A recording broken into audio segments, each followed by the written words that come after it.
കമ്മികളോടാണ് ആദ്യം വീഡിയോ മൊത്തമായിട്ട് കണ്ടിട്ട് അതിനുശേഷം ചോദ്യോത്തരമൊന്നുമില്ല. പിണറായിനെ വെള്ള പൂശാൻ പറ്റുന്നിടത്തോളം ന്യായീകരിച്ചോ. അപ്പൊ തുടങ്ങിക്കോ.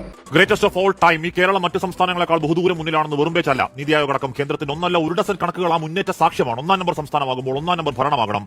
അതിൽ വരുന്ന വീഴ്ചകൾ ജനം പ്രതിപക്ഷം ടെലസ്കോപ്പിക് കണ്ണോടെ ചോദ്യം ചെയ്യും. അതിന് മാധ്യമങ്ങളുടെ മണ്ടയ്ക്ക് കയറിയിട്ട് ഒരു കാര്യവുമില്ല.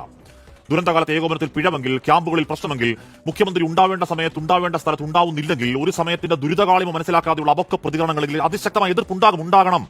പക്ഷേ അതോടെ സംസ്ഥാനത്തെ ഡിസാസ്റ്റർ മാനേജ്മെന്റ് അമ്പേ നാശത്തിന്റെ പടുകുഴിയിലാണ്. കാർമേഹങ്ങൾക്കും കൂരാപ്പുകൾക്കുമിടയിൽ രക്ഷകരില്ലാതെ കേരളം 4 മാസങ്ങളിൽ പാതാളത്തിലേക്ക് ഇരുന്നു മുടിഞ്ഞുപോയി എന്ന നറേറ്റീവ് രാഷ്ട്രീയ ലക്ഷ്യമാണ്. ദുരന്തകാലത്ത് അനിവാര്യമായി ഉണ്ടാവേണ്ട ഐക്യത്തിന് അള്ളുവക്കലാണ്. വേണോ എന്നാലോചിക്കണം റെസ്പോൺസിബിൾ രാഷ്ട്രീയ പാർട്ടികൾ. നമ്മൾ ഒരുമിച്ച് ഇറങ്ങുന്നതല്ലേ എന്ന ഒറ്റാഹ്വാനത്തിൽ ഞാനടക്കം ഇറങ്ങിയതാണ്. കേരളം ഗ്രൗണ്ടിൽ ഡൈനാമിക്കായി ശരി, പക്ഷേ കമ്പാരിസന്റെ ക്യാപ്റ്റൻ ഇല്ലാത്ത കേരളം സോഷ്യൽ മീഡിയ ക്യാമ്പയിൻ കാലത്തും ചോദ്യങ്ങളുണ്ട്. ആ നാട് അപ്പാടെ മുങ്ങിപ്പോയ പേമാരിക്കാലം, മഹാപ്രളയം, വല്ലാത്തൊരു കാലത്ത് ലക്ഷങ്ങൾ ഖജാനയിൽ നിന്ന് മുടക്കിയാണ് മുഖ്യമന്ത്രിയും സംഘവും വിദേശയാത്ര ഡച്ച് മോഡൽ പഠിക്കാനാണ് തിരിച്ചു വന്ന പ്രഖ്യാപനം. റൂം ഫോർ റിവർ DPRന് പിന്നെയും കൂടിയുള്ള ഒരു ചുക്കും നടന്നിട്ടില്ല. ആറന്മുളയിൽ, ചെങ്ങന്നൂരിൽ, തിരുവല്ലയിലൊക്കെ 8 വർഷങ്ങൾക്ക് ഇപ്പോഴും കണ്ടു. റൂമുകളിൽ വെള്ളത്തിന്റെ വേട്ടാവിളയാട്ടം. വെള്ളം കയറുന്ന പ്രഖ്യാപനത്തിൽ 600 കോടി പൊടിച്ചു പണിഞ്ഞൊരു AC റോഡിൽ ദാണ്ട് കിടക്കുന്നു. ചട്ടിയും കലവും മുട്ടറ്റ വെള്ളമാണ്. അടിഞ്ഞുകൂടി എക്കല് മാറ്റും, മണ്ണ് മാറ്റുമെന്ന പ്രഖ്യാപനം നടന്നിട്ടില്ല. റീബിൾ കേരള എന്നൊക്കെ പറഞ്ഞ് തട്ടാമുട്ടിപ്പണികളല്ലാതെ പോയ 10 വർഷക്കാലം ഹോളിസ്റ്റിക്കായി ഒരു ചുക്കും നടന്നിട്ടില്ല. സാറേ, വെള്ളത്തിന്റെ മറവിൽ വെള്ളയടിക്കല്ലേ. ഏതോ നോവൽ കവിത എന്നൊക്കെ പറഞ്ഞ് ഏതാണ്ട് ഒരു പടച്ചോ എഴുത്തുകാരി പറയലാണ്. അധികാരത്തിൽ ചേഞ്ച് ആഗ്രഹിച്ചതല്ലേ, അനുഭവിച്ച് പഠിക്കട്ടെ.